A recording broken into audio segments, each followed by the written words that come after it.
अस्सलामु अलैकुम वरहमतुल्लाहि ताला वबरकातुहू। अल्हम्दुलिल्लाहि रब्बिल आलमीन वस्सलातु वस्सलामु अला सय्यिदिल मुरसलीन व अला आलिहि व सहबिहि अजमईन इला यौमिद्दीन। रब्बि इश्रह ली सदरी व यस्सिर ली अमरी वहलुल उक़दतम मिन लिसानी यफ़क़हू क़ौली। रज़ीना बिल्लाहि रब्बन व बिल इस्लामि दीनन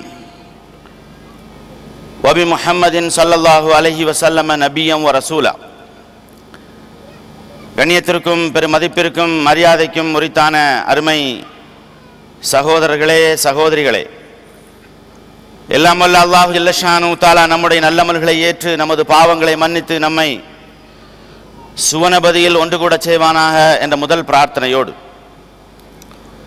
பண்பாடுகளை குறித்து நாம் தொடர்ந்து பார்த்து வருகிறோம். இன்ஷா அல்லாஹ் இன்றைய உரையில் பண்பாடுகளுடைய தொடரை பார்ப்பதற்கு முன்னால் இந்த சமூகத்தில் ஏன் பண்பாடுகள், ஒழுக்கங்கள், நற்குணங்கள் குறித்த அலட்சியமும் அறியாமையும் நிலவுகிறது என்பதை நாம் சுருக்கமாக பார்க்க வேண்டும். 20 அல்லது 25 வருட காலமாக தமிழ்நாடு எங்கும் அல்லது இந்தியா எங்கும் மார்க்கப்பற்று ஒரு எழுச்சி கண்டிருக்கிறது. அதில் எந்த குறையும் நாம் சொல்ல முடியாது. எந்த அளவுக்கு தூரம் மார்க்கப்பற்று எழுச்சி கொண்டிருக்கிறதோ அதே அளவுக்கு பண்பாடுகள் வீழ்ச்சி கொண்டிருக்கிறது. எந்த அளவு தூரம் மக்களிடத்திலே இஸ்லாத்தை பின்பற்ற வேண்டும் என்ற உணர்வு மேலெழுந்திருக்கிறதோ அதே அளவுக்கு ஒழுக்கமும் பண்பாடும் நற்குணமும் வீழ்ச்சி கொண்டிருக்கிறது. இதற்கு மார்க்கம் பொறுப்பா? ஒருபோதும் கிடையாது. அல்லாஹ் பொறுப்பா? ஒருபோதும் கிடையாது. அல்லாஹ்வுடைய தூதர் இதற்கு பொறுப்பா? கிடையாது. நாம் தான் இதற்கு பொறுப்பு.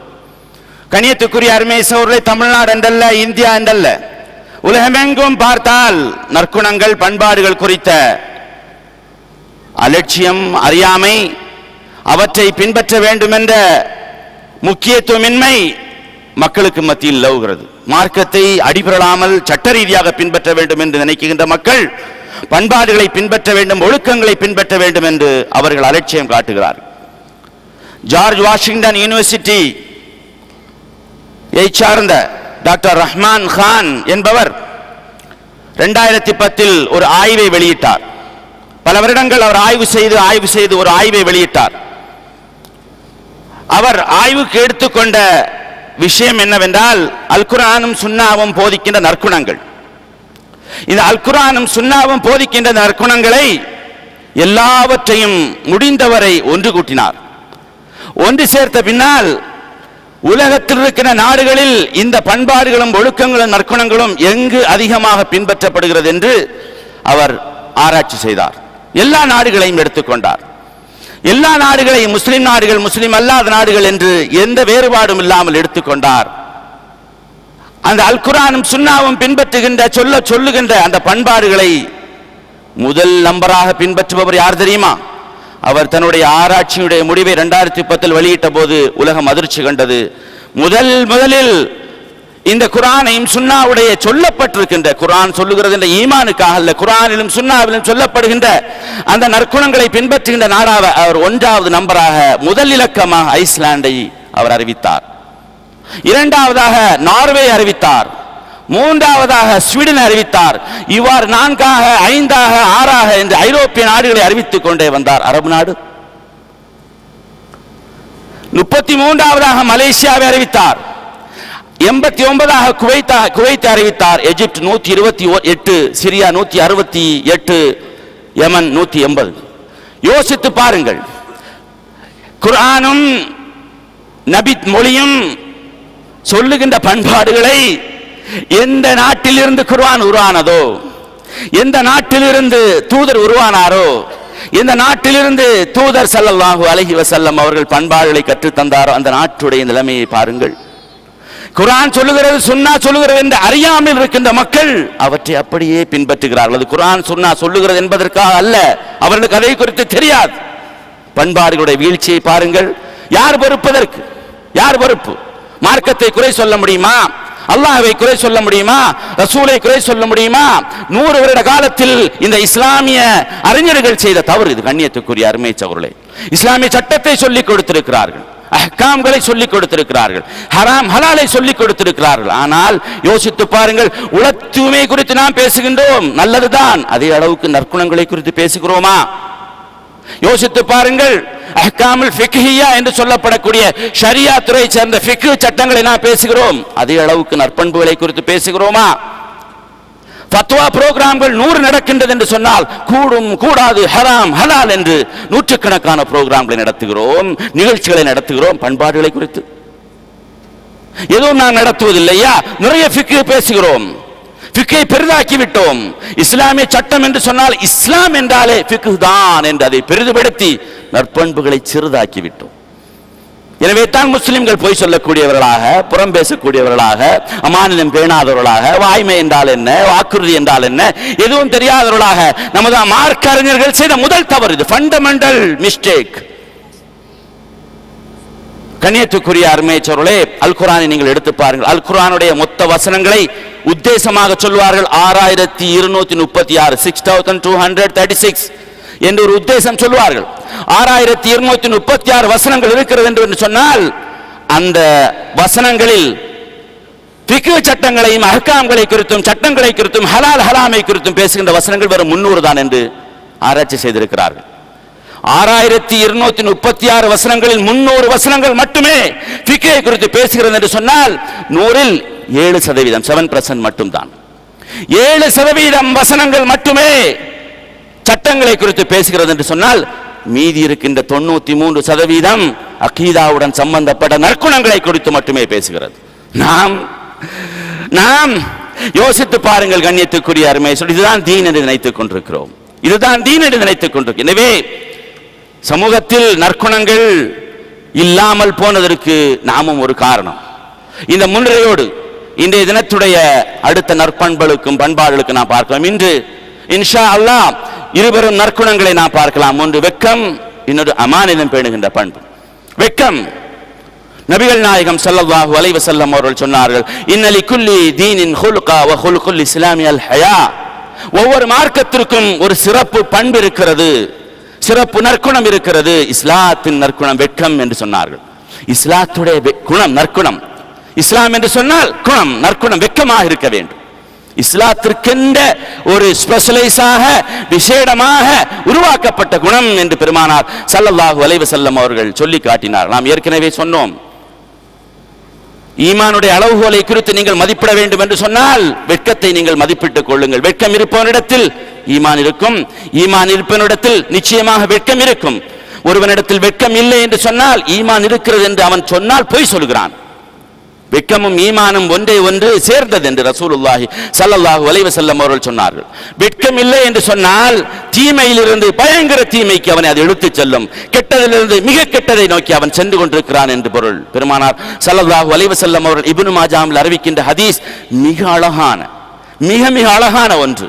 வெட்கம் தலையாய குணம், அது போய்விட்டால் என்னவெல்லாம் சம்பவிக்கும், என்னவெல்லாம் நிகழும் என்பதை குறித்து ரசூலுல்லாஹ் சொல்லி காட்டிய ஒரு ஹதீஸ், அழகான ஒரு ஹதீஸ்.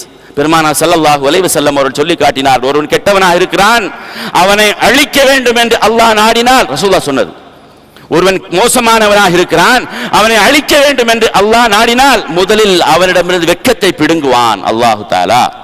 பின்ன செயின் ரியாக்ஷன், வெட்கம் பிடுங்கப்பட்டால் வெறுக்கத்தக்க செயல்களை செய்வான். வெறுக்கத்தக்க செயல்களை செய்தால் அமானிதம் பேடுகின்ற பண்பு, நம்பிக்கை நாணயம் அவனிடத்தில் இருக்காது.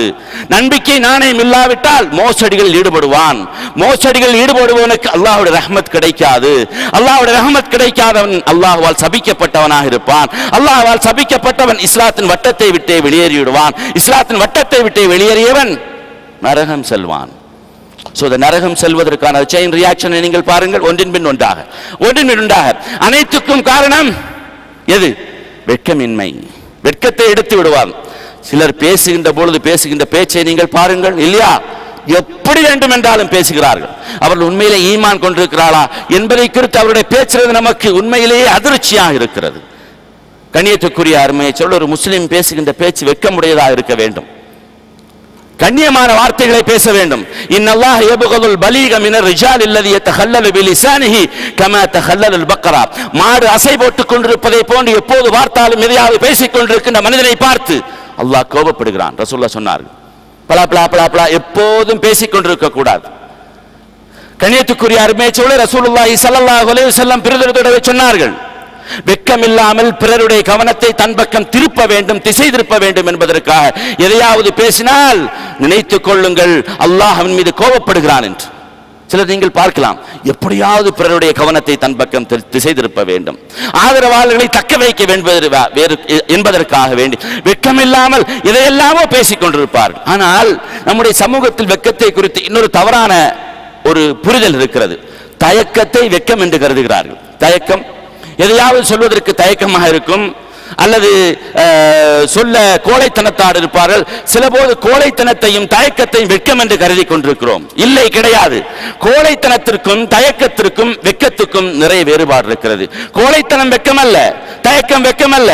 ஒரு ஆசிரியர் கேள்வி கேட்கிறார், மாணவருக்கு பதில் தெரியுதோ தெரியாதோ என்ன செய்வார்? தயக்கமாக நிற்பார். இதை சில போது நாம் நினைப்போம் வெட்கம் என்று. வெட்கம் அல்ல, அது கோழைத்தனம், அறியாமை. வீட்டில் தவறு நடக்கிறது, சொல்லுவதற்கு, தட்டி கேட்பதற்கு, எடுத்துச் சொல்வதற்கு சிலருக்கு வெட்கம். அது வெட்கம் அல்ல, அது கோழைத்தனம். இஸ்லாம் அதை ஆதரிக்கவில்லை. 10 பேருக்கு முன்னால் இஸ்லாத்தை எடுத்துச் சொல்வதற்கு சிலருக்கு சபை அச்சம் இருக்கலாம், அது வேறு விஷயம். ஆனால் தயக்கம் வேண்டாங்க, ஏதாவது எடுத்து சொல்லுங்க, மைக்கில் ஏதாவது அனௌன்ஸ் பண்ண வேண்டாங்க, வேண்டாம். இது கோழைத்தனம், இது வெட்கம் அல்ல. இதை இஸ்லாம் ஒரு நாளும் ஆதரிக்கவில்லை. கண்மன் ஒரு அறியாமை நடக்கிறது, அந்த அறியாமை சுட்டி தட்டி கேட்க வேண்டாம், சுட்டி காட்டலாம் அல்லவா? சுட்டி காட்டுவதற்கு என்ன நினைப்பாரோ தெரியலையே என்று. இது கோழைத்தனம், இது வெட்கமல்ல. நான் நினைத்துக் கொண்டு வெட்கப்படுறார் பொழுது ரொம்ப வெட்கப்படுகிறார் என்று. இல்லை, கண்ணியத்துக்குரிய அருமை சொல்லி வெட்கமல்ல. இஸ்லாம் இது போன்ற தயக்கங்களை, இந்த கோழைத்தனங்களை ஆதரிக்கவில்லை. வெட்கம் என்பது எப்படி தெரியுமா? அது பேச்சில் வெளிப்பட வேண்டும், செயலில் வெளிப்பட வேண்டும், நம்முடைய வார்த்தைகளில் வெளிப்பட வேண்டும், நம்முடைய நடத்தையில் வெளிப்படுத்த வேண்டும். நபிகள் நாயகம் ஸல்லல்லாஹு அலைஹி வஸல்லம் அவர்கள் குறைஷிகளிலேயே அதிக வெட்கமுடையவர்கள் என்று எத்தனை பேரை சொன்னார்கள் தெரியுமா? 2 நபர்களை சொன்னார்கள்.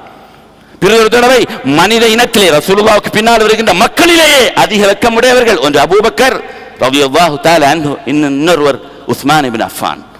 உஸ்மான் இப்னு அஃபான் வெட்கம், உஸ்மானை பார்த்து மலக்குமார்கள் வெட்கப்படுவார்களாம். சோ அபூபக்கர் சித்திக் ரலியல்லாஹு தஆலா அன்ஹு மனிதர்களிலே அதிக வெட்கமுடையவர்.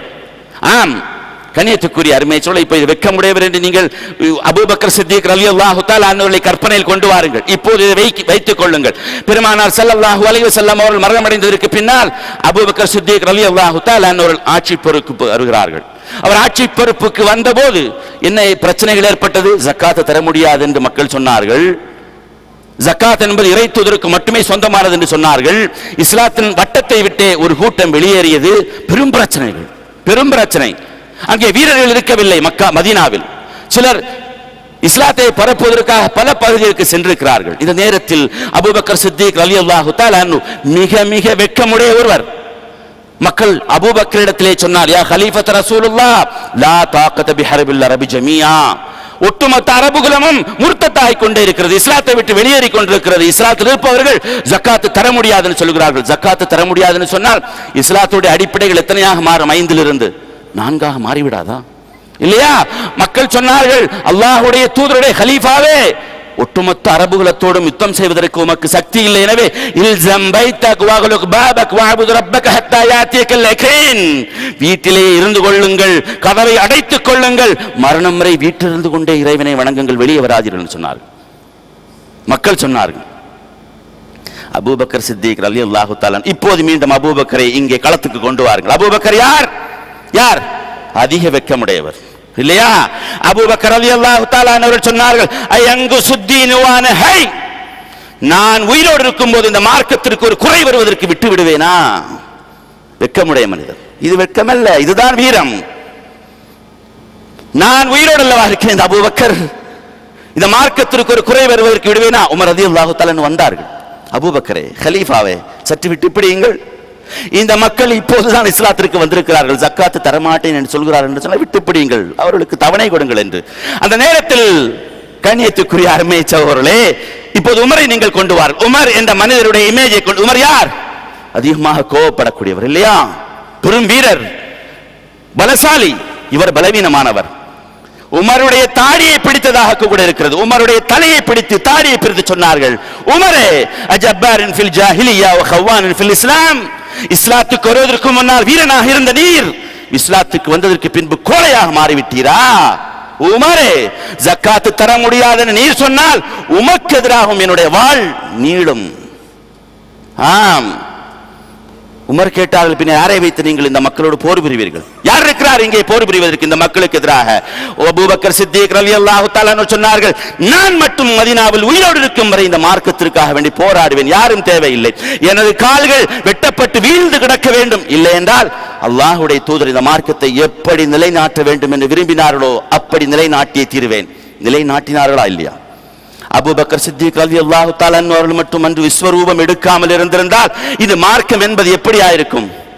நான்காக மாறி இருக்கும். வெட்கம், இது வெட்கம், இதுதான் உண்மையான வீரம்.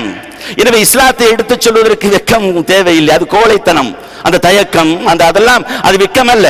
கண்ணியத்துக்குரிய அருமை சகோதரர்களே, வெட்கத்தை இழந்தவன் இலை இழந்த மரம் போன்று என்று ரசூலுல்லாஹ் பெரிதொரு தடவை சொன்னார்.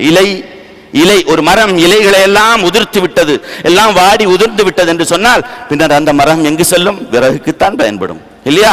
அடுப்பெரிக்கத்தான் பயன்படும். பெருமானார் ஸல்லல்லாஹு அலைஹி வஸல்லம் வெட்கத்தை குறித்து பெரிதொரு சொன்னார்கள், இதா லம் தஸ்தஹி ஃபஸ்னா மா ஷித. நீ வெட்கப்படவில்லை என்று சொன்னால் எதை வேண்டுமென்றாலும் செய்து கொள் என்று சொன்னார்கள். என்ன பொருள் இதற்கு? எதை வேண்டுமென்றாலும் செய்வதற்கான அனுமதியா? எதை வேண்டுமென்றாலும் செய் என்ற அனுமதி இல்லை. வெட்கம் உனக்கு போய்விட்டால் உனது கதி அதோ கதிதான், நாசம்தான் என்று சொன்னார். ஆம், வெட்கத்தை இழந்து விட்டு நீ எதையாவது செய்தால் உனது கதி அதோ கதிதான். அபூ சயீத் அல்-குத்ரி ரலியல்லாஹு தஆலா அறிவிக்கிறார்கள், பெருமானார் ஸல்லல்லாஹு இந்த நான் சொல்ல போகின்ற இந்த ரசூலுல்லாஹ்வுடைய குணநலங்களோடு தன்மைகளோடு இந்த சமுதாயத்தை நபி வழியில் நடக்கின்றவர்களை நீங்கள் ஒப்பிட்டு பாருங்கள். அபூ சயீத் அல்-குத்ரி ரலியல்லாஹு தஆலா சொல்லி காட்டுகிறார்கள், பெருமானார் ஸல்லல்லாஹு அலைஹி வஸல்லம் எப்படி வெட்கப்படுவார்கள் தெரியுமா? ரசூலுல்லாஹ் எப்படி வெட்கப்படுவார்கள் தெரியுமா? ஒரு கன்னிப்பெண் தான் பூ பெய்த செய்தியை, பூ பெய்தது என்று சொன்னால் வயதுக்கு வந்துவிட்டோம் என்ற செய்தியை வெளியே தானாக சொல்வதற்கு எவ்வளவு தூரம் வெட்கப்படுவாளோ அதை விட அதிகமாக பெருமானார் ஸல்லல்லாஹு அலைஹி வஸல்லம் வெட்கப்படுவார்கள் ஒரு விஷயத்தை செய்வதற்கு. யோசித்து பாருங்கள் கண்ணியத்துக்குரிய, இன்று அந்நிய ஆண் பெண் உரையாடலை நீங்கள் பாருங்கள், இல்லையா? ட்விட்டரில், ஃபேஸ்புக்கில், வாட்ஸ்அப்பில், நெட்டில், இன்னா லில்லாஹி வ இன்னா இலைஹி ராஜிஊன். வெட்கம் எங்கே இருக்கிறது?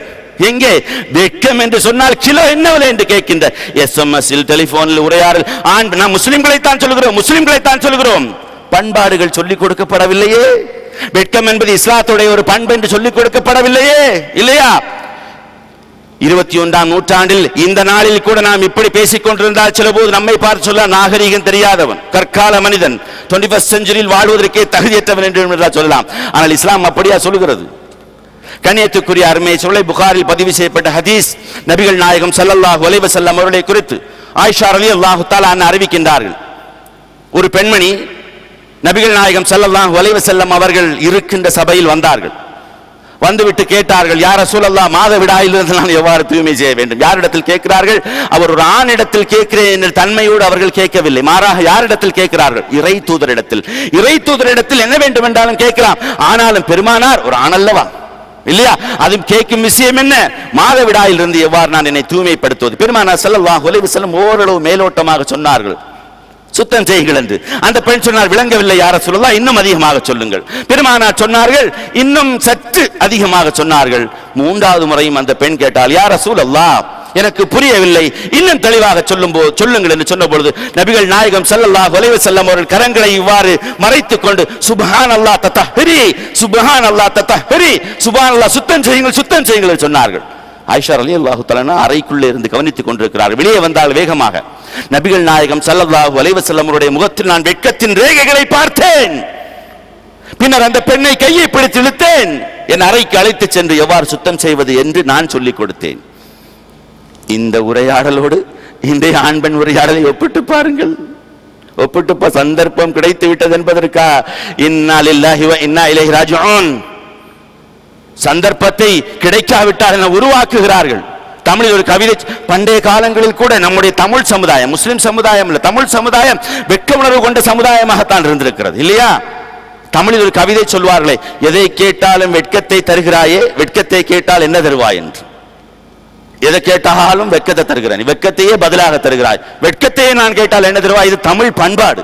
ஆனால் இன்று கேட்க வேண்டிய தேவையே இல்லை. கண்ணியத்துக்குரிய அருமையவர்களே, இல்லையா? வெட்கத்தை இழந்து கேவலமாக நம்முடைய பெண்கள் முஸ்லிம் அல்லாதவர்களுக்கு மத்தியில் எப்படி நடக்கிறார்கள், எப்படி நடக்கிறார் யோசித்து பாருங்கள், இல்லையா? முஸ்லிம் அல்லாதவர்களுக்கு மத்தியில் நான் இந்தியாவில் பல முறை பார்த்திருக்கிறேன். நம்முடைய பெண்கள், ஆம், கண்ணியத்துக்குரிய அருமைச்சு சொல்ல போனால் இது போன்ற பயான் மஜ்லிஸ்களுக்கு வரும்போது மட்டும் முழுமையாக போர்த்தி கொண்டு வருவார்கள். அது குறை என்று சொல்லவில்லை. நாம் உண்மையில் சொல்ல போனால் இந்த பயான் மஜ்லிஸ்களில் தான் அல்லாஹ்வுடைய தக்வாவும் அச்சமும் இருக்கும். இங்கு ஓரளவு வந்தால் பரவாயில்லை, நான் அதுக்காக வேண்டி திறந்து போட்டுக் கொண்டு வர வேண்டும் என்று சொல்லவில்லை. ஆனால் எங்கு அல்லாஹ்வுடைய அச்சமும் இறையச்சமும் அல்லாஹ் பார்க்கிறான் என்ற உணரும் இல்லாமல் போகுமா, அங்கல்லவா அதிக பேணுதலோடு இருக்க வேண்டும், அதிக பேணுதலோடு இருக்க வேண்டும், இல்லையா? கண்ணியத்துக்குரிய அருமையோடு ஒரு ஆணும் பெண்ணும் தனிமையில் சந்திக்க கூடாது என்று எவ்வளவுதான் சொல்லப்பட்டாலும் சந்திக்கிறார்கள். பின்னர் பிரச்சனைகளை சந்திக்கிறார்கள். தந்தைக்கு ரோஷம் இல்லை, மகனுக்கு ரோஷம் இல்லை, சகோதரனுக்கு ரோஷம் இல்லை. வயதுக்கு வந்த மகள், வயதுக்கு வந்த பெண் சகோதரி மோசமாக ஆடை அணிந்து செல்கிறார், இவனுக்கு வெட்கம் இல்லை. யாரோட பேசுகிறார்? வயதுக்கு வந்த மகள், வயதுக்கு வந்த மகன், அவனுக்கு அதை குறித்து கவலை இல்லை. எங்கே வெட்கம்? அதெல்லாம் வேறொரு சமுதாயத்துக்கு சொந்தமானது என்று யோசித்துக் கொண்டிருக்கிறார்கள். கண்ணியத்துக்குரிய அருமையோர்களே, இது அந்த சகோதரன், அந்த மகள் அவளுக்குண்டானது என்று ஒவ்வொரு முஸ்லிம் நினைத்துக் கொண்டிருக்கின்ற காரணத்தால் எனக்கும் அதற்கும் எந்த சம்பந்தமும் இல்லை என்று. ஆம், அல்லாஹ் இதை குறித்தும் கேட்பான். ஒரு சமூகத்தில் ஒரு தவறு நடக்கிறது என்று சொன்னால் அதை சொல்ல வேண்டிய முறைப்படி மென்மையாக எடுத்துச் சொல்வது கூட உங்கள் கடமை இல்லையா?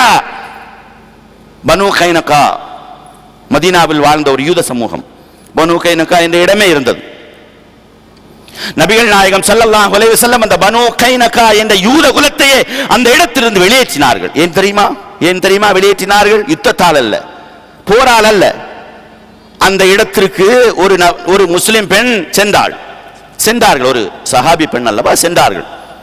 அங்கே யூதர்கள் நிறைந்த பகுதிதான் பனு கைனகா என்ற இடம்.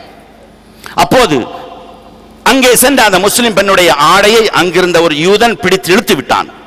இழுத்த போது அந்த பெண்மணியுடைய கரண்டை கால்கள் தெரிய தொடங்கிவிட்டு, கரண்டை கால்கள் தான், கரண்டை காலுக்கு சற்று மேலாக தெரிய தொடங்கிவிட்டது. அந்த காட்சியை பார்த்து அங்கிருந்த இன்னொரு முஸ்லிம் வியாபாரியால், ஒரு சஹாபியால் தாங்கிக் கொள்ள முடியவில்லை. அந்த யூதனோடு சண்டை போட்டார். ஏன்? அந்த பெண்ணுக்கும் அந்த முஸ்லிம் சஹாபிக்கும் எந்த சம்பந்தமும் இல்லை. ஆனால் ஒரு பெண்ணுடைய மானம் இங்கே நாசம் செய்யப்படுகிறது, சிதைக்கப்படுகிறது என்ற காரணத்தால் அந்த பெண்ணுடைய வெட்கம், அதை பார்த்தார்கள். பின்னர் அந்த யூதனோடு சண்டை போட்டார் இந்த சஹாபி, யூதனை கொன்று விட்டார். யூத குலங்கள் வசிக்கின்ற பகுதி அல்லவா, ஒட்டுமொத்த யூதர்களும் சேர்ந்து இந்த முஸ்லிம் சஹாபியை கொன்று விட்டார்கள். பெருமானார் ஸல்லல்லாஹு அலைஹி வஸல்லம் அவர்களுக்கு செய்தி தெரிந்தது. நபிகள் நாயகம் ஸல்லல்லாஹு அலைஹி வஸல்லம் உடனடியாக உத்தரவு போட்டார்கள், பனு கைனகா கோத்திரத்தை சேர்ந்த ஒருவர் கூட இனி அங்கே வசிக்க கூடாது, உடனடியாக இந்த இடத்தை விட்டு காலி செய்யுங்கள் என்று. ஏன்? ஒரு பெண்ணுக்கு ஏற்பட்ட அவமானம், அந்த வெட்க உணர்வை புரிந்து கொண்ட காரணத்தால் அதற்காக வேண்டி தன் உயிரை கூட இன்னுயிராக மதித்து இந்த தியாகத்தை செய்த ஒரு சஹாபியின் செயலின் காரணத்தால், இல்லையா? கண்ணியத்துக்குரிய அருமையோர்களே, இந்த சமூகத்தை பாருங்கள். யாரும் ஆடையை பிடித்து இழுக்க வேண்டிய தேவையில்லை. தானாகவே ஆடை திறந்து காட்டக்கூடிய ஒரு சமூகமாக நம்முடைய சகோதரிகள், நம்முடைய தாய்மார்கள், நம்முடைய பெண்கள், நம்முடைய குழந்தைகள் மாறி வருகிறார்கள், இல்லையா? யோசித்து பாருங்கள். வெட்கத்தை நாம் ஊட்டவில்லை, வெட்கத்தை நாம் ஊட்டவில்லை. நம்மிடம் இஸ்லாம் என்று சொன்னால் வெறும் நமாஸ் மட்டும்தான், தொழுகை மட்டும்தான், குல்லாவோடு எல்லாம் சரியாகும் என்று சொன்னார். எப்படி சரியாகும்? எப்படி சரியாகும்? யோசித்து பாருங்கள். எனக்கு நன்றாக தெரியும், நான் வேலூரில் பார்த்திருக்கிறேன். ஆம், பரதா போட்டுவிட்டு நெஞ்சில் நெற்றியில் ஒட்டு வைத்திருக்கின்ற ஆணோடு ஒரே பைக்கில் அமர்ந்து செல்லுகின்ற பெண்ணை பர்தா போட்டிருக்கிறார்களாம். யோசித்து பாருங்கள். எப்படி இந்த மார்க்கம் வேண்டாம் என்று வேறொருவனை தேடி சென்று விட்டால் இஸ்லாத்தின் அடையாளங்களை தூக்கி வீசி இருக்கலாமே, இல்லையா? யோசித்து பாருங்கள். கண்ணியத்துக்குரிய அருமையோர்களே, ரசூலுல்லாஹ் சொன்னார், அல் ஹயாஉ லா யாதி இல்லா பிகைர்.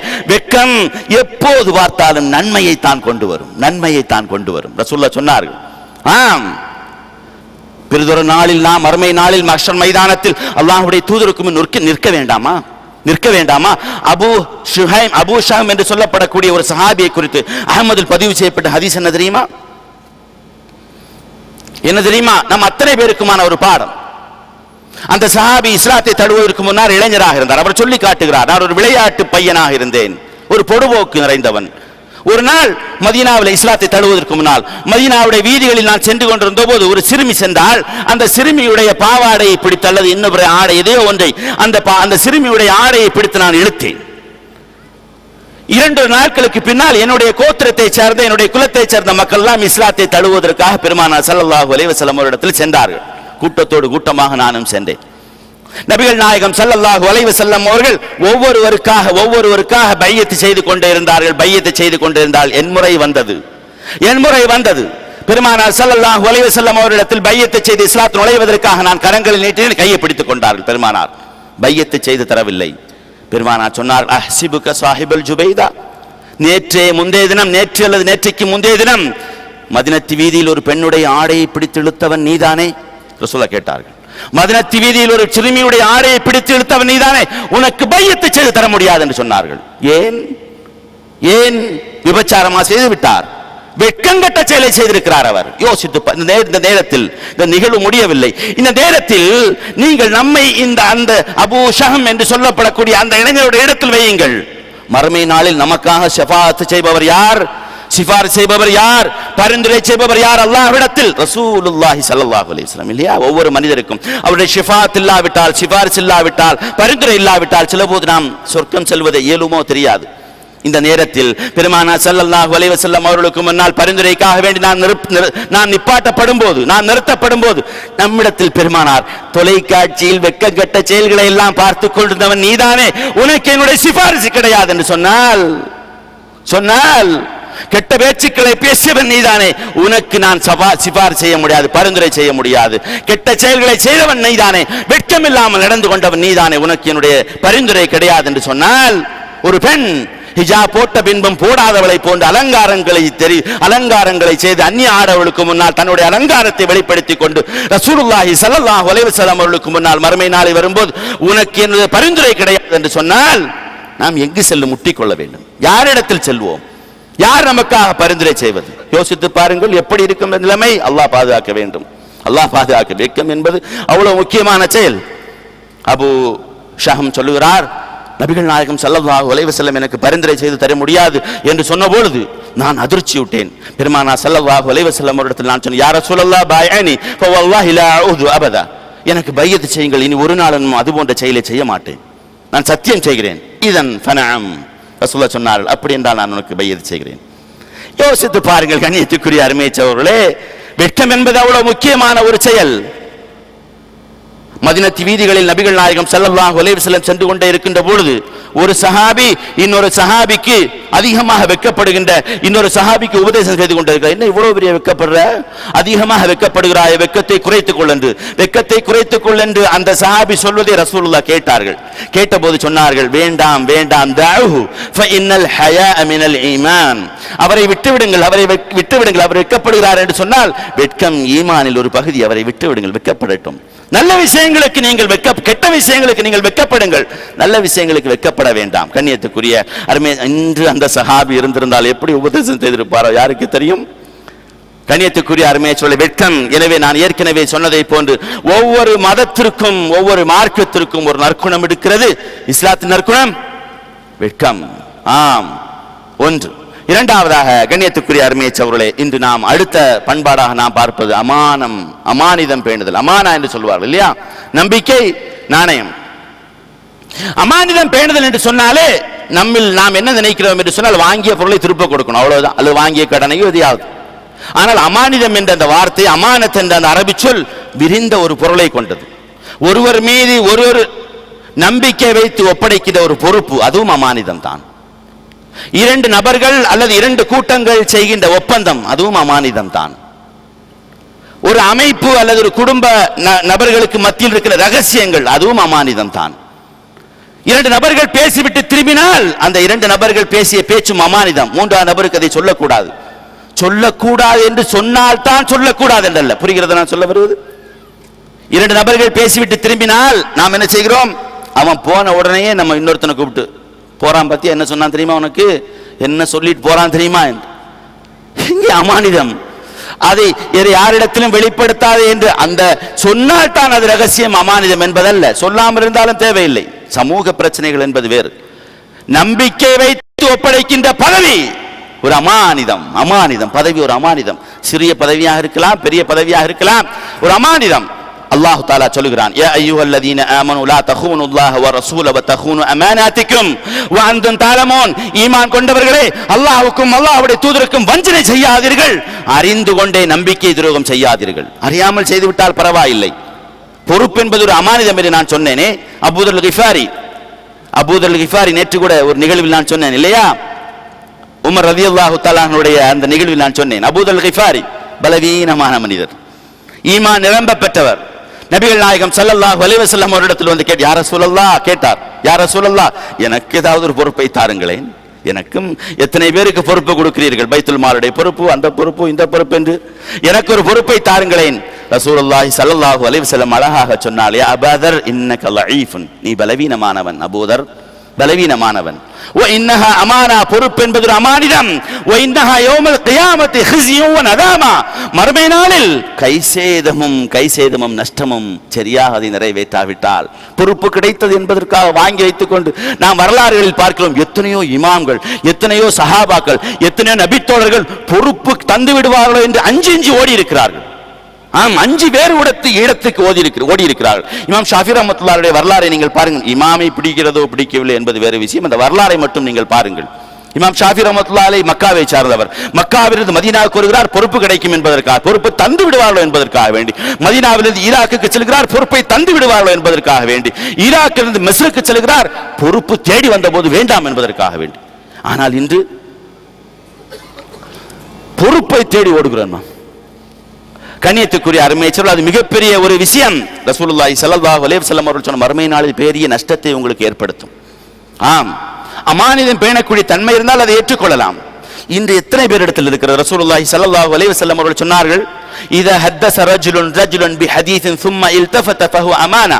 ஒரு மனிதர் இன்னொரு மனிதரிடத்தில் பேசிவிட்டு இரண்டு பேரும் பிரிந்து விட்டால் அது அமானிதம் என்று சொன்னார். பேச்சு ஒரு அமானிதம். சமூகத்தில் இந்த நடக்கின்ற இந்த நம்பிக்கை துரோகங்களை, மோசடிகளை நீங்கள் பாருங்கள். அமானிதம் பேணாத பண்பாடுகள் இல்லையா? சமூகத்துடைய மோசடிகளை குறித்து சொல்ல வேண்டிய தேவையில் நேற்று கடனை குறித்து நாம் சொன்னோம் இல்லையா? கடன் ஒரு அமானித மோசடி. வியாபாரத்தில் செய்கின்ற அமானித மோசடி விடுங்கள். அண்டை வீட்டில் ஒரு பொருளை இரவல் வாங்கிய பின்பு அதை கொடுக்காமல் எத்தனை பேர் இருக்கிறோம்? ஒரு புத்தகத்தை இரவல் வாங்கலாம், ஒரு பேனாவை இரவல் வாங்கலாம், அல்லது அற்ப பொருட்களை இரவல் வாங்கலாம். அது அங்க கிடக்கும் ஒரு மூலையில் எங்கேயாவது. அமானிதம் இல்லையா? அவர் கேட்காமல் இருக்கலாம், ஆனால் நீங்கள் கொடுக்க வேண்டாமா? ஒரு மருத்துவர் நோயாளியிடத்தில் நம்பிக்கை துரோகம் செய்கிறார், ஒரு ஆசிரியர் மாணவரோடு நம்பிக்கை துரோகம் செய்கிறார், ஒரு முதலாளி தொழிலாளிக்கு நம்பிக்கை துரோகம் செய்கிறார், நேரமாறாக தொழிலாளி முதலாளிக்கு நம்பிக்கை துரோகம் செய்கிறார். இஸ்லாமிய சமூகத்தில் கண்ணியத்துக்குரிய அருமைச்சவர்களே, புகாரில் பதிவு செய்யப்பட்ட ஹதீஸ், அழகான ஒரு ஹதீஸ். நபிகள் நாயகம் ஸல்லல்லாஹு அலைஹி வஸல்லம் அவர்கள் கர்கரா என்ற நபித்தோழரை பைத்துல் மாலுக்கு பொறுப்புதாரியாக நியமித்தார். பைத்துல் மால் தெரியும் உங்களுக்கு இல்லையா? அரச கருவூலம் என்று நீங்கள் பொருள் கொள்ளலாம். ஒருவரை அரச கருவூலத்துடைய பொறுப்பாளராக ரசூலுல்லாஹ் நியமிக்கிறார் என்று சொன்னால் என்ன பொருள்? அவர் நம்பிக்கைக்குரியவராக இருந்திருக்கிறார். ரசூலுல்லாஹ் தேர்ந்தெடுக்கிறார்கள் இல்லையா? நம்பிக்கைக்குரியவராக இருந்திருக்கலாம். ரசூலுல்லாஹ் எப்போதுமே வெளிப்படையான தோற்றத்தை தான் பார்ப்பார்கள். அந்த சஹாபி இறந்த பொழுது நபிகள் நாயகம் ஸல்லல்லாஹு அலைஹி வஸல்லம் அவர்கள் சொன்னார், ஹோ ஃபின்னார், அவர் நரகத்தில் இருக்கிறார், நரகவாசி என்று சொன்னார். அஸ்தக்ஃபிருல்லாஹ். யோசித்து பாருங்கள், ஏன் பரிசோதித்து பார்த்தார்கள். பைத்துல் மாலிலிருந்து, கனிமத்து பொருளிலிருந்து ஒரு ஜிப்பாவை அவர் திருடி வைத்திருந்தார். ஜிப்பா எத்தனை தினார் வரும்? எத்தனை திரகம்? 2 திரகம், 2 தினார் வைத்துக் கொள்ளுங்கள். 2 தீனாரா 2 லட்சம் தீனாரா என்பதல்ல இங்கே விஷயம்.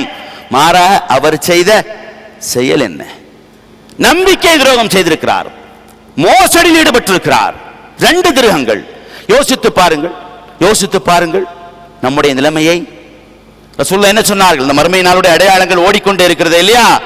எப்போது மறுமை வரும்? ரசூலுல்லாஹ்விடத்தில் கேட்கப்பட்டது. என்ன தயாரித்து வைத்திருக்கிறாய் என்று ரசூலுல்லாஹ் மீண்டும் கேட்டார் அந்த சஹாபியிடத்தில். யா ரசூலுல்லாஹ், ஒன்றும் தயாரிக்கவில்லை, சொல்லுங்களேன் என்றபோது ஒரு அடையாளத்தை சொன்னார். இதா லுய்யத்தில் அமானா ஃபந்தல் ரிசான் சா. அமானிதம் பேணுகின்ற பண்பு எப்போது வீணாகிறதோ அப்போது நீ மறுமையை எதிர்பார்த்துக்கொள். கண்ணியத்துக்குரிய அருமை சகோதரர்களே, நாம் ஒன்றை சொல்கிறோம், வருத்தப்படக்கூடாது. யதார்த்தம், உண்மை. ஒரு அலுவலகத்தில் வேலை செய்கிறோம். அந்த அலுவலகத்துடைய முதலாளி அல்ல அரபி யாராக இருக்கலாம், நம்மிடத்தில் நம்பி ஒரு பொருளை ஒப்படைத்திருக்கிறார். எதையோ ஒன்று அலுவலகத்துடைய பொருட்கள், அது நமக்கு சொந்தமானதல்ல. அலுவலக பணிக்காக, ஆபீஷியல் யூஸுக்காக வேண்டி நீங்கள் செய்யலாம். ஒரு குண்டூசியாக இருந்தால் கூட அந்த அலுவலகத்திலிருந்து நீங்கள் வீட்டுக்கு எடுத்து வருவது கூடுமா கூடாதா? சொல்லுங்கள். அமானிதத்துக்கு செய்யும் நம்பிக்கை துரோகம் இல்லையா அது? அது ஒரு குண்டூசி தானே, ஒரு வெள்ளை காகிதம் தானே, ஒரு பேனா தானே, ஒரு பென்சில் தானே என்றால் அது உங்களுக்கு சொந்தம் அல்லாதது, அது ஹராம், அது நம்பிக்கை துரோகம். உங்களை நம்பி அல்லவா ஒப்படைத்திருக்கிறான். நீங்கள் 1,00,000 தீனாரை திருடி வந்தால் தான் அது நம்பிக்கை துரோகம் என்று கணக்கு போடாது. உங்கள் வாகனமும் அப்படித்தான், உங்களிடத்தில் ஒப்படைத்திருக்கின்ற கம்பெனியுடைய வாகனம் அப்படித்தான். அதை சொந்த உபயோகத்திற்காக நீங்கள் பயன்படுத்தினால் மறுமை நாளில் அல்லாஹ்விடத்தில் அதற்கான பதில் சொல்லியே தர வேண்டும். உமர் இப்னு அப்துல் அசீஸ் என்ன செய்தார்? இந்த வரலாறுகள் நமக்கு எதற்காக சொல்லப்படுகிறது? எதற்காக சொல்லப்படும்? கதை கேட்டு விட ஆஹா நன்றா இருக்கிறது என்பதற்காகவா? உமர் இப்னு அப்துல் அசீஸ் எழுதி கொண்டே இருந்தார். இரவில் பைத்துல் மாலுடைய விளக்கு எரிந்து கொண்டிருக்கிறது. பைத்துல் மாலுடைய எண்ணெய் மூலம் எழுதப்பட்ட விளக்கு. ஒரு நண்பர் வந்தார். அவரிடத்தில் பேச வேண்டிய சுய பிரச்சனைகளை குறித்து, சொந்த பிரச்சனைகளை குறித்து, பைத்துல் மால் அரசாங்க பிரச்சனைகளை குறித்து விளக்கி அணைத்தார். நண்பர் திகிலடைந்தார். ஏன் உமர் அமீருல் மோமினீன், ஏன் விளக்கி அணைத்தீர்கள்? இப்போது நீயும் நானும் பேசிக் கொண்டிருப்பது சொந்த விஷயம், நாட்டு நலனை குறித்தல்ல. அதற்கு விளக்கு, இது விளக்கு பைத்துல் மாலுக்கு சொந்தமானது. எப்படி இருந்திருக்கிறார்கள் யோசித்து பாருங்கள். அல்லாஹ்விடத்தில் மறுமை நாளில் உங்களுடைய நன்மைகள் மைனஸ் ஆகி விடாமல் இருக்க வேண்டும் என்று சொன்னால் கவனமாக இருங்கள். கண்ணியத்துக்குரிய அருமையை சொல்ல, ஹைபரில் ஒரு சஹாபி எப்போதுமே ரசூலுல்லாஹ் ஓரிடத்தில் இருக்கிறார் என்று சொன்னால், ரசூலுல்லாஹ் இருக்கும் சமூகத்தில் ஒரு நபித்தோழர் மரணம் அடைகிறார் என்று சொன்னால் அந்த நபித்தோழருக்கு ரசூலுல்லாஹ் தான் ஜனாசா தொழ வைப்பார்கள். ஹைபர் போரின் போது ஒரு சஹாபி மரணம் அடைகிறார். வீரவேசமாக போர் புரிந்தவர். ரசூலுல்லாஹி ஸல்லல்லாஹு அலைஹி வஸல்லம் அவர்கள் சொன்னார், சல்லு அலா சாஹிபிக்கும், உங்கள் தோழருக்கு நீங்களே தொலை வைத்துக் கொள்ளுங்கள், நான் தொலை வைக்க முடியாதுன்னு சொன்னார். சஹாபாக்களுடைய முகங்கள் எல்லாம் மாறியது. என்னவாயிற்றோ என்று. ஏன் யா ரசூலல்லாஹ், ஏன் நீங்கள் தொலை வைக்க மாட்டேன் என்கிறீர்கள்? சஹாபாக்கள் கேட்ட பொழுது பெருமானார் சொன்னார்கள், இன்ன சாஹிபக்கும் கல்ல ஃபீ சபீலில்லாஹ், உங்கள் தோழர் அல்லாஹ்வுடைய பாதையில் போர் புரிந்து கொண்டிருக்கும் போதே மோசடியில் ஈடுபட்டிருக்கிறார், மோசடியில் ஈடுபட்டிருக்கிறார். யுத்தகலத்தில் பரிசோதித்து பார்த்தார்கள். 2 திர்ஹங்கள் மதிப்புள்ள ஒரு யூதனுடைய கவச உடையை திருடி வைத்திருந்தார் அவர். அது திருடப்பட்ட பொருள் முஸ்லிமுக்கு சொந்தமானதா யூதனுக்கு சொந்தமானதா என்பதல்ல இங்கே பிரச்சனை. திருடப்பட்ட பொருளுடைய விலை எவ்வளவு, லட்சமா கோடியா என்பதல்ல பிரச்சனை. செயல் என்ன, செயல் என்ன யோசித்து பாருங்கள். கண்ணியத்துக்குரிய அருமை சகோதரர்களே, ரசூலுல்லாஹ் ஸல்லல்லாஹு அலைஹி வஸல்லம் அதனால் தான் சொன்னார்கள், லா ஈமான லிமன் லா அமானத லஹு, அமானிதம் பேணுகின்ற பண்பு, நம்பிக்கை நாணயத்தோடு நடந்து கொள்கின்ற பண்பு யாரிடத்தில் இல்லையோ அவனிடத்தில் ஈமானே கிடையாது என்று சொல்லி காட்டினார்கள். தொழாதவனிடத்தில் இறை நம்பிக்கை இல்லை என்று எப்போதாவது ரசூலுல்லாஹ் சொல்லி இருக்கிறார்களா? தொழாதவனிடத்தில் கிடையாது என்று சொல்லவில்லை, நோன்பு வைக்காதவனிடத்தில் கிடையாது என்று சொல்லவில்லை. நுபுவத்திற்கு முன், அதாவது நபியாக அறிவிப்பதற்கு முன்னால் பெருமானாருடைய சிறப்பு பெயர் என்ன? 2 சிறப்பு பெயர்கள் இருந்தது. என்ன? அஸ்ஸாதிக் அல் அமீன், உண்மையாளர். இன்னொன்று தமிழ் நம்பிக்கையாளர். பாருங்கள், நம்பிக்கையாளர். ரசூலுல்லாஹ்வுடைய பேரை நபியாக ஆகுவதற்கு முன்னால் 25 வயதிலிருந்து அல்லது சின்ன வயதில் நம்பிக்கையாளர். அன்றைய காலத்தில் மக்காவில் பேங்குகள் இருக்கவில்லை, வங்கிகள் இருக்கவில்லை. யாரிடத்தில் கொண்டு தன்னுடைய செல்வங்களையும் தங்கங்களையும் வெள்ளிகளையும் பொருள்களையும் கொடுத்தார்கள் மக்கள்? குறைஷிகள். யாரிடத்தில்? ரசூலுல்லாஹ்விடத்தில். பின் சொன்னார், முஹம்மதே, நீர் கொண்டு வந்த இஸ்லாம் எங்களுக்கு பிடிக்கவில்லை, நீர் கொண்டு வந்த அந்த ஏகத்துவம் எங்களுக்கு பிடிக்காமல் இருக்கலாம், ஆனால் உம்மை நாங்கள் நம்புகிறோம், உம்மை நாங்கள் நம்புகிறோம் என்று சொல்லி காட்டினார்கள் இல்லையா? ரசூலுல்லாஹ் சொன்னார், லா தஹுன் மன் கானக். ரசூலுல்லாஹ்வுடைய ஒரு உபதேசம் இது. லா தஹுன் மன் கானக், உனக்கு மோசடி செய்தவனுக்கு நீ ஒருபோதும் மோசடி செய்யாதே. நாம் என்ன நினைப்போம்? எவனாவது நமக்கு பண்ணிட்டான் அப்படின்னா, மோசடி செய்துட்டான் அப்படின்னா அவ்வளவுதான், சந்தர்மோன வருண்டா ஒரு காலம் இல்லையா? வரும் ஒரு காலம் என்று எதிர்பார்த்து காத்து கொண்டிருக்கணும். வந்தால் ஒரே அமுக்குகிறோம். ரசூலுல்லாஹ் சொன்னார்கள், அவ்வாறு உனக்கு மோசடி செய்தவனுக்கு நீ மோசடி செய்யாதே இல்லை என்றால் உனக்கும் அவனுக்கும் என்ன வேறுபாடு இருக்கிறது? என்ன வேறுபாடு இருக்கிறது இல்லையா? பெருமானார் ஸல்லல்லாஹு அலைஹி வஸல்லம் அவர்கள் பாருங்கள், ரசூலுல்லாஹி ஸல்லல்லாஹு அலைஹி வஸல்லம் அவரிடத்தில் தான் அந்த மக்கள் தங்கத்தையும் வெள்ளியையும் செல்வத்தையும் கொடுத்து வைத்திருந்தார்கள். ஆனால் அந்த மக்கள் அந்த ரசூலுல்லாவை தான் வெட்டுவதற்கு வாள் எடுத்து வந்தார்கள் இல்லையா? ஹிஜ்ரத் புறப்படுகிறார் ரசூலுல்லாஹ். நாம இருந்தால் என்ன செய்திருப்போம்? தங்கத்தையும் வெள்ளியையும் என்னிடத்திலே நம்பிக்கைக்காக தந்துவிட்டு ஒப்படைத்து பாதுகாக்குமாறு சொல்லிவிட்டு என்னையே கொல்வதற்கு வருகிறீர்களா என்றல்லவா சொல்லியிருப்போம். ரசூலுல்லாஹி ஸல்லல்லாஹு அலைஹி வஸல்லம் ஹிஜ்ரத் போகும்போது கூட குறைஷிகளுடைய செல்வங்கள் எல்லாம் பெருமானாரிடத்தில் தான் இருந்தது. நம்புங்கள், முஸ்லிம் அல்லாதவருடைய செல்வம் எல்லாம் ரசூலுல்லாஹ் என்ன செய்திருக்க வேண்டும்? எல்லாவற்றையும் வாரி சுருட்டி கொண்டு மதீனாவுக்கு சென்றிருக்க வேண்டாமா? அலி ரலியல்லாஹு தஆலா அன்ஹு தன்னுடைய படுக்கையில் படுக்க வைத்ததாக நாம் பார்க்கிறோம். எதற்காக? அவர்கள் ஏமாந்து போக வேண்டும் என்பது அது வரலாறு சொல்லிக் கொடுக்கப்படவில்லை சரியாக. மக்கள் வருவார்கள், ஏமாந்து போவார்களோ, அலியா, அதெல்லாம் கிடையாது. அலி இடத்தில் ரசூலுல்லாஹி ஸல்லல்லாஹு அலைஹி வஸல்லம் சொன்னார், அலி இதோ பொருட்கள், குறைஷியுடைய பொருட்கள், இன்னாருடையது இன்னாருடையது இன்னாருடையது, இந்த எல்லா பொருட்களையும் உம்மிடத்தில் நான் ஒப்படைக்கிறேன். இப்கி யா அலி வலா தல்ஹக் பி ஹத்தா தருத்துல் வதாயா, இந்த பொருட்களை எல்லாம் உரியவரிடத்தில் ஒப்படைக்காமல் நாளை மதீனாவில் என்னை சீக்கிரமாக வந்து சந்தித்து விடாதே. அப்படியே நான் போனேன்னு பின்னாடி வந்துடாத, ஒப்படைத்த பின்பு வா. என்ன செய்திருக்க வேண்டும் ரசூலுல்லாஹ்? அமீன் என்ற பட்டம், நம்பிக்கைக்குரிய என்ற பட்டம் இல்லையா? கண்ணியத்துக்குரிய அருமை சோழ என்ன சொல்லுகிறார் ரசூலுல்லாஹ்? ஒப்படைத்த பின்புதான் என்னிடத்தில் வர வேண்டும். இது எங்கிருந்து துவங்குகிறது பாருங்கள். இறுதியில் நபிகள் நாயகம் ஸல்லல்லாஹு அலைஹி வஸல்லம் ஹஜ்ஜத்துல் விதாவின் போது கூட சொல்லப்பட்ட அந்த உபதேசம் என்ன? அருமை சகோதரர்களே, அமானிதத்துக்கு ஒரு நாளும் நம்பிக்கை துரோகம் செய்யாது என்று சொன்னார்கள். இஸ்லாமிய இயக்கங்கள் சொல்வதற்கே தயக்கமாக இருக்கிறது என்றாலும் சொல்லித்தானே தர வேண்டும் இல்லையா? இஸ்லாமிய இயக்கங்கள் ஏன் பிரிகிறது சொல்லுங்கள். கொள்கை முரண்பாடாலா? வசூல் செய்த பணத்தை பிரிப்பது யார் என்பதில் ஏற்படுகின்ற இன்னாலில்லாஹி வ இன்னா இலைஹி ராஜிஊன். 1 2 ஆகி 2 4 ஆகி 4 8 ஆகி வகுத்தல் வாய்ப்பாடு போன்று பலவாக பிரிந்து செல்வது ஏன்? அவருடைய இறைவனும் அல்லாஹ், இவருடைய இறைவனும் அல்லாஹ், அவர்களுடைய ரசூலும் முஹம்மது தான் இவருடைய. என்ன காரணம்? கொள்கை முரண்பாடு யோசிக்கிறீர்கள்? கொள்கை முரண்பாடு என்றா யோசிக்கிறீர்கள்? அப்படி என்றால் ஒரு சத்தியத்தில் இருக்கிறார், இன்னொரு சத்தியத்தில் இருக்கிறார் என்றல்லவா நான் சொல்ல இல்லை. அமானிதமின்மை, நம்பிக்கை துரோகம். கண்ணியத்துக்குரிய அருமையை ஒரு தலைவன் எப்படி இருக்க வேண்டும் தெரியுமா? ஒரு தலைவன் நிறைய இதை குறித்து சொல்லலாம், வேண்டாம் சொன்னால் ஏதோ ஒரு உள்கருத்தை வைத்துக் கொண்டு பேசுகிறார் நீ கருதிவிடக் கூடாது என்பதற்காக. இதுதான் நிலைமை. ஒரு தலைவன் எப்படி இருக்க வேண்டும் தெரியுமா? பாரசீகம் வெற்றி கொள்ளப்படுகிறது. பாரசீகத்துடைய செல்வங்கள் எல்லாம் மஸ்ஜித் நபவியில் குவியலாக வைக்கப்படுகிறது. உண்மையில் குவியலாக இருந்தது. ஒரு பேச்சுக்காகவோ அபரிதமாக சொல்ல வேண்டும் என்பதற்காக சொல்லவில்லை. சிறு குவியல்களாக தங்கம், வைரம், வைடூரியம், முத்துக்கள், கற்கள் எல்லாம் சிறு குவியல்களாக பாரசீகம் வெற்றி கொள்ளப்பட்டு மஸ்ஜித் நபவியில் வந்து மதீனாவில் குவியலாக வைக்கப்பட்டிருக்கிறது. உமர் ரலியல்லாஹு தஆலா அவர்களுக்கு செய்தி சொல்லப்படுகிறது. உமர் ரலியல்லாஹு தஆலா வருகிறார்கள், வந்து பார்வையிடுகிறார்கள். ஆச்சரியம்! உமர் ரலியல்லாஹு தஆலா அவர்களுக்கு ஆட்சியாளர்கள் இப்படியும் இருந்திருக்கிறார்களா? பார்வையிட்டுக் கொண்டே வருகிறார்கள். பார்வையிட்டுக் கொண்டே வரும்போது ஒரு குவியலில் இருந்து ஒரு சிறிய மோதிரக்கல் ஒன்று உருண்டோடி வெளியே வந்து கிடக்கிறது. ஒரு சிறிய மோதிரக்கல். குனிந்து அந்த மோதிரக்கல்லை எடுத்தார்கள் உமர் ரலியல்லாஹு தஆலா அன்ஹு. எடுத்துவிட்டு அருகில் இருந்த தோழரிடத்தில் சொன்னார், இன்ன கௌமன் அத்து இலைய ஹாதா லஉமனா, பாரசீகத்திலிருந்து இந்த சிறிய மோதிரை கல்லை கூட மதீனாவில் என்னிடத்தில் கொண்டு வந்த என்னுடைய தோழர்கள் நம்பிக்கைக்குரியவர்கள். நினைத்தால் என்ன செய்திருக்கலாம் அவர்கள் இல்லையா? போற்று யாருக்கு தெரியும்? இவ்வளவு குவியலுக்கு இடையில் அந்த சிறிய மோதிரக்கல். அலி ரலியல்லாஹு தஆலா அன்ஹு அருகில் இருந்தார். அலி ரலியல்லாஹு தஆலா அன்ஹு உமர் ரலியல்லாஹு தஆலா அன்ஹுடைய இந்த பேச்சை கேட்டபோது சொன்னார்கள், யா அமீரல் முஃமினீன் அஃபஃப்த ஃபஅஃபு வலவ் ரகாத லரகஉ, ஆட்சி செய்தீர், அமானிதத்தோடு நடந்து கொண்டீர்.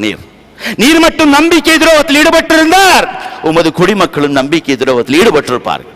தலைவன் எவ்வளியோ தொண்டர்கள் அவ்வளி இல்லையா? அல்லாஹ்வுடைய பயம், அல்லாஹ்வுடைய அச்சம். இன்றைய மோசடிகளை நீங்கள் பாருங்கள். இந்த மோசடிகளுடைய உலகத்தில் வாழும் ஒரு முஸ்லிமும் சில போது எண்ண தோன்றலாம், நாமும் செய்தால் என்ன? அவ்வாறு எண்ணினால் முஸ்லிமுக்கும் முஸ்லிம் அல்லாதவனுக்கும் வேறுபாடு எப்படி இருக்கும்? லட்சங்கள் போய் லட்சங்கள் எல்லாம் இன்று ஒரு பொருட்டே, லட்சங்கள் எல்லாம் எச்சங்கள் ஆகிவிட்டது. கோடிகள் கூட 7,000 கோடி 10,000 கோடி, இதெல்லாம் ஊழல் என்பது என்னது? நம்பிக்கை துரோகம் இல்லையா? மக்கள் பணம் அல்லவா? IPL எடுத்துக்கொள்ளுங்கள், சத்தியம் கம்ப்யூட்டர்ஸ் எடுத்துக்கொள்ளுங்கள், காமன்வெல்த் போட்டிகளை எடுத்துக்கொள்ளுங்கள், 2G 3G ஹெலிகாப்டர் ஊழல், பின்னர் ஸ்பெக்ட்ரம், எதை வேண்டும் என்றால் எப்படி நாம் கற்பனை செய்ய முடியாத அளவுக்கு நம்பிக்கை துரோகம், ஊழல், லஞ்சம் தலைவிரித்தாடுகிறது. இந்த சமூகத்தில் வாழுகின்ற ஒரு முஸ்லிம் என்ன நினைப்பான்? அவன் 7,000 கோடி தானே, நான் ஒரு 7 லட்சம் அடித்தால் பரவாயில்லை என்று நினைப்பான். இங்குதான் ஒரு முஸ்லிம் தன்னை முஸ்லிம் என்று நிலைநிறுத்த வேண்டும். ஒரு முஸ்லிம் எப்போதுதான் தன்னை நிலைநிறுத்துவான் சொல்லுங்கள்? தொழுகை மூலமாக. ஈமானுக்கு வருகின்ற சோதனைகள் இல்லை, இதெல்லாம் இந்த சோதனைகளின் போது தன்னை புறம்போட்டு வெற்றி கொண்டவனாக அல்லாஹ்வுக்கு முன்னால் தன்னை தலை நிமிர்ந்து நிறுத்தும் போது மட்டும்தானே அல்லாஹும் அந்த முஸ்லிமை பார்த்து பெருமை கொள்வான் இல்லையா? தொழுகை மூலமாக மட்டுமா? கிடையாது. கண்ணியத்துக்குரிய அருமை சகோதரர்களே, அமானிதம் பேணுகின்ற பண்பு எப்படி இருக்க வேண்டும் தெரியுமா?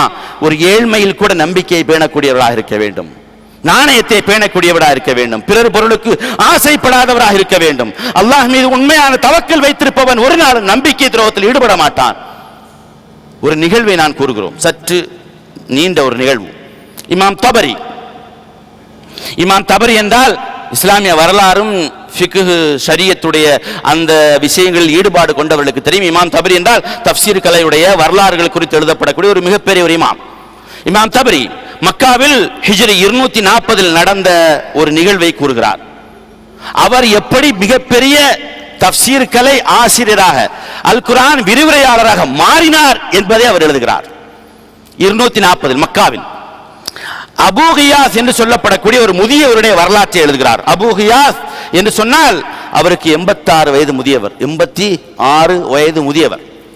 அவருக்கு 4 பெண் குழந்தைகள் இருக்கிறார்கள், 2 சகோதரிகள், மனைவி, தாய், மொத்தம் 8 பேர். இவரோடு சேர்த்து 9. வீட்டில் இருக்கின்ற ஒரே ஆண் இவர் மட்டும்தான். இமாம் தபரி சொல்கிறார்கள், ரமலானுடைய காலம், இது போன்ற ஒரு ரமலானுடைய காலம், வறுமை, கடுமையான வறுமை அந்த அபூ கியாஸுடைய குடும்பத்திற்கு. 2 நாட்களாக தொடர் பட்டினி, எந்த வேலையும் கிடைக்கவில்லை. 86 வயது மனிதர் யார் வேலை கொடுப்பார் இல்லையா? கடுமையான பசி, பட்டினி. அந்த நேரத்தில் தான் இமாம் தபரி அவர்கள் இந்த அபூ கியாஸ் என்ற முதியவரை காபாவில் சந்திக்கிறார். மக்காவில் காபாவில் சந்திக்கிறார். அவரை சந்திக்கிறார். அவரை பார்த்தபோது நல்லவராக தெரிகிறது, பசியால் வாடியவரை பெரிய தெரிகிறது. இமாம் தபரி ஒன்றும் அப்போது இமாமாக இல்லை, அவரும் ஒரு இளைஞராக இருக்கிறார். தொடர் பட்டினி, 3வது நாளும் வீட்டில் தொடர் பட்டினி. மனைவி சொல்கிறாள், அருமை கணவரே, நான் வேண்டுமென்றால் பசியை பொறுத்துக் கொள்ளலாம், நம்முடைய சகோதரிகள் பொறுத்துக் கொள்ளலாம், ஆனால் பெண் பிள்ளைகள், வயதுக்கு வந்த அம்மா பொறுத்துக் கொள்ள முடியாது, ஏதாவது ஒரு வேலை கிடைக்குமா என்று பார்த்து வாருங்கள். 3வது நாளும் தொடர் பட்டினி. மரத்துண்டுகளை தண்ணீரில் போட்டு முக்கி பின்னர் மரத்துண்டுகளை கூழாக மாற்றி வயிற்று பசியை போக்கும் அளவுக்கு பட்டினி. இமாம் தபரி சொல்லுகிறார்கள், அபூ கியாஸ் வெளியே வந்தார். பின்னர் அவர் அறிந்து கொண்ட செய்தி இதெல்லாம். வீட்டை விட்டு வெளியே வந்தார். எப்படியாவது சூடு வேறு, 3வது நாளும் தொடர் பட்டினி, எப்படியாவது ஏதாவது கிடைக்காதா என்பதற்காக வேண்டி நான் வெளியே வந்தேன். எனக்கு யார் வேலை தருவார்? ஒரு மரத்திற்கு கீழாக நிழலில் நான் என்னை அறியாமலே அமர்ந்தேன். தளர்ச்சியில், அதிர்ச்சியில் நான் அமர்ந்தேன். மண்ணில் என்னுடைய கரங்களை போட்டு விளையாடி கொண்டே இருந்தேன். என்ன செய்வது என்ற யோசனையில் திடீரென்று என்னுடைய விரல்களுக்கு இடையில் ஒரு பணமுடிப்பு, ஒரு சுருக்கு பேன் சொல்லுவாங்களா முன்னாடி இல்லையா, ஒரு பணமுடிப்பு கிடைத்தது. பணமுடிப்பு என்று தெரியாத ஒரு சுருக்கு பை கிடைத்தது. எடுத்தேன், திறந்து பார்த்தேன், எல்லாம் தங்க தினார்கள். எண்ணி பார்த்தேன், 1000 தங்க தினார்கள். அன்றைய தினத்துடைய தங்க தினார்கள். இன்றைய தினாரை போய் யோசித்து பாருங்கள் எப்படி இருக்கும் என்று. திகைத்து பார்த்தேன், எண்ணி பார்த்தேன், 1000 தங்க. திகைத்தார், நான் திகைத்தேன். என்ன செய்வது? இப்போது நாம இருந்தால் என்ன செய்வோம் இல்லையா? 3 நாள் தொடர் பட்டினி, ரமலானுடைய காலம். அபூ கியாஸ் என்ன செய்தார் தெரியுமா? இது அமானிதம், இது எனக்கு சொந்தமானதல்ல, இது வேறொருவருக்கு சொந்தமானது. வேறொருவருக்கு சொந்தமான இந்த பொருளை உரியவரை கண்டுபிடிக்கும் வரை அமானிதமாக என்னிடத்தில் நான் பாதுகாக்க வேண்டும். எப்படி பாதுகாப்பது? 3 நாள் தொடர் பட்டினி. யோசித்துக் கொள்ளுங்கள். வீட்டிற்கு வந்தார், மறைத்து கொண்டு வந்தார். உரியவரிடத்தில் ஒப்படைக்க வேண்டுமே என்பதற்காக வீட்டில் மறைத்து வைத்தார். அந்த நேரத்தில் மனைவி எப்படி பார்த்து விட்டார்கள். மனைவி இடத்தில் நடந்த விஷயத்தை எல்லாம் சொல்லுகிறார்கள். மனைவி விஷயம் தெரிந்தவள். மனைவி சொல்லுகிறாள், அருமை கணவரே, 3 நாட்கள் தொடர் பட்டினி, பசியோடும் பட்டினியோடும் நிர்பந்த நிலைமையில் இருப்பவர் செத்த பிராணியை கூட சாப்பிட்டு உயிர் வாழலாம் என்று அல்லாஹ் குர்ஆனில் சொல்கிறானே, 1 தினாரை எடுங்கள், 1 தினாரை எடுங்கள், மீதியை நீங்கள் வைத்துக் கொள்ளுங்கள். அபூ கியாஸ் என்ன சொன்னார் தெரியுமா? அல்லாஹ் மீது ஆணையிட்டு சொல்கிறேன், இந்த தங்க பணமுடிப்பை நீ தொட்டால் அல்லது இதை இவ்வாறு நம்முடைய வீட்டில் இருக்கிறது என்று இங்கிருக்கின்ற பெண்களுக்கு யாராவது அறிவித்தால் உன்னை நான் தலாக் சொல்லி விடுவேன், உன்னை விவாகரத்து செய்து விடுவேன் என்று உறுதியாக சொல்கிறார். காபாவுக்கு வருகிறார். காபாவில் தான் தொழுகை முடிந்த பின்பு யாராவது எதையாவது சொல்ல வேண்டும் என்றால், அறிவிக்க வேண்டும் என்று சொன்னால், எதையாவது தேட வேண்டும் என்று சொன்னால் அங்குதான் அறிவிப்பார்கள் முன்னாள். அப்போது குராசான் என்ற ரஷ்ய பகுதியில் இருந்து வந்த ஒரு வியாபாரி தொழுகை முடித்த பின்பு, லோகர் தொழுகை முடித்த பின்பு எழுந்து நிற்கிறார். சுருக்கமாக சொல்வதென்றால் அந்த குராசான் வாசி சொல்லுகிறார் மக்களுக்கு, மக்கத்து மக்களே, நான் குராசான் என்ற பகுதியில் வந்திருக்கின்ற வியாபாரி, என்னுடைய 1000 தங்க தினார்கள் கொண்ட பணமுடிப்பு காணாமல் போய்விட்டது, யாராவது கண்டெடுத்திருக்கிறீர்களா? இமாம் தபரி சொல்கிறார், இந்த நிகழ்வை பதிவு செய்கின்ற தபரி சொல்வார், எனக்கு முன்னால் தான் அபூ கியாஸ் உட்கார்ந்திருந்தார். அவர் யாராவது கண்டெடுத்தால் தாருங்கள் என்று அந்த குராசான் பகுதியைச் சேர்ந்த வியாபாரி சொன்ன பொழுது இந்த அபூ கியாஸ் எழுந்தது என்று சொன்னார், அருமே குராசான் வாசியே, குராசான் இடத்துடைய பேர், குராசான் வாசியே, மக்கத்து மக்கள் ஏழைகள், மக்கத்து மக்கள் பரம ஏழைகள், யாராவது கண்டெடுத்தவர்கள் அந்த பரிசை தந்தால், அந்த அந்த அந்த பணமுடிப்பை தந்தால் பரிசாக ஏதாவது தருவீரா திரும்ப? குராசான் வாசி கேட்டார், எவ்வளவு தேவைப்படும்? 10 பகுதி. 10 என்றால் 100 தங்க தினார்கள் என்று. 100 தங்க தினார் 10%, 100 தங்க தினார்கள் என்று அந்த குராசான் வாசி சொன்னார். அல்லாஹுக்காக வேண்டி தருவதாக இருந்தால் தாருங்கள், இல்லை என்றால் தேவையில்லை என்று சென்று விட்டார். அப்போது அந்த இமாம் தபரி சொல்கிறார், எனக்கு நன்றாக தெரிய தொடங்கியது அந்த பணமுடிப்பு யாரிடம் தான் இருக்க வேண்டும்? அபூ கியாஸ் முதியவரிடத்தில் தான் இருக்க வேண்டும். இவர் என்ன செய்கிறார் என்று அங்கே குராசான் சென்று விட்டார்கள். மக்கத்து மக்கள் பிரிந்து விட்டால், எல்லாரும் பிரிந்து விட்டார். இந்த அபூ கியாஸ் என்ற முதியவர் வீட்டுக்கு வருகிறார். இமாம் தபரி அவரை பின்தொடர்ந்து வருகிறார். வீட்டுக்கு வந்த பின்பு தான் தெரிகிறது, அவருக்கு தெரியாமல் பின்தொடர்ந்து வந்தபோது கடுமையான பசியால், பட்டினியால், பஞ்சத்தால், வறுமையால் பீடிக்கப்பட்டிருக்கிறார்கள். மனைவி வந்தபோது கேட்கிறார், இவர் வெளியே இருந்து கேட்கிறார், மனைவி கேட்க, கண்டுபிடித்து விட்டீர்களா? கண்டுபிடித்தேன். என்ன ஆயிற்று? அவர் ஒரு நயா பைசாவை கூட பரிசாக தரமாட்டேன் என்று சொல்கிறார். அப்போது சொன்னார் மனைவி, 1 தினார் எடுங்கள் என்று. அந்த நேரத்தில் அபூ கியாஸ் சொல்லி காட்டினார், 86 வருடங்கள் நான் கஷ்டப்பட்ட இந்த ஈமானை பாதுகாத்து வைத்திருக்கிறேன், ஒரு வினாடி நேரத்தில் அதை வீணாக்க மாட்டேன். கண்ணீர் வருகிறது, அழுகிறார். மகரிபிட நேரம் நெருங்கும் போது அந்த இமாம் தபரி கவனித்துக் கொண்டிருக்கிறார். வீட்டை விட்டு வெளியே வருகிறார். விழுந்து கிடக்கின்ற பேரித்தம்பள மரங்களிலிருந்து விழுந்து கிடக்குகின்ற பேரித்தம்பளங்களை எல்லாம் பொறுக்கிக் கொண்டு வீட்டுக்கு செல்கிறார். இஃப்தாருக்கான உணவுதான். இமாம் தபரி சொல்கிறார்கள், மக்காவில் ஹரம் ஷரீஃபில் உணவு வீணாகி கொண்டிருக்கிறது. உணவு எல்லோருக்கும் கொடுத்தும் கொடுக்காமலும் அங்கு யாருக்கும் இல்லாமல் வீணாகி கொண்டிருக்கிறது. இங்கு கிராமங்களில், பகுதிகளில், மக்காவில் தூர பகுதியில் ஏழைகள் கவனிப்பார்லாமல் கிடக்கிறார். நாமும் இஃப்தார் ப்ரோக்ராம் அப்படித்தானே செய்யறோம் இல்லையா? இங்க இல்ல, ஊர்ல பாருங்க, இஃப்தார் ப்ரோக்ராம் என்று யாரை கூப்பிடுவோம்? வசதி உள்ளவர்களை, எல்லாம் வசதி வாய்ப்புள்ளவர்களை. எங்கே முரண்பாடுகள் நீங்கள் பாருங்கள் இல்லையா? 2வது நாள், சரி 2வது நாள் விஷயத்துக்கு வருவோம். 2வது நாள் வருகிறது. அதே குராசான் வாசி தொழுகை முடித்த பின், மக்கத்து மக்களே, என்னுடைய 1000 தங்க தினார்கள் காணாமல் போய்விட்டது, கண்டெடுத்தவர்கள் தருவார்களா? இப்போதும் அந்த அபூ கியாஸ் எழுந்து சொல்கிறார், மக்கத்து மக்கள் ஏழைகள் கண்டுபிடித்தவர்களுக்கு ஏதாவது கொடுப்பீர்களா? எவ்வளவு வேண்டும் என்று கேட்கிறார். 10 தினாராவது கொடுப்பீர்களா? அப்போது அவர் சொன்னார், அல்லாஹ் தருவான், தருவதா இருந்தால் தாருங்கள். முடிந்து விட்டது. 3வது நாளும் அவ்வாறு நடக்கிறது, கொடுக்கவில்லை. 3வது நாளும் எழுந்து அதே போன்று கேட்டபொழுது அபூ கியாஸ் கேட்டார், 1 தினாராவது தருவீர்களா? 1 தினாராவது கொடுப்பீர்களா? தன்னிடத்தில் இருக்கின்றது அல்ல. அவர் சொன்னார், குராசான் வாசி, தருவதாக இருந்தால் தாருங்கள், அல்லாஹ்வுக்காக வேண்டி 1 தினாரும் தர முடியாது.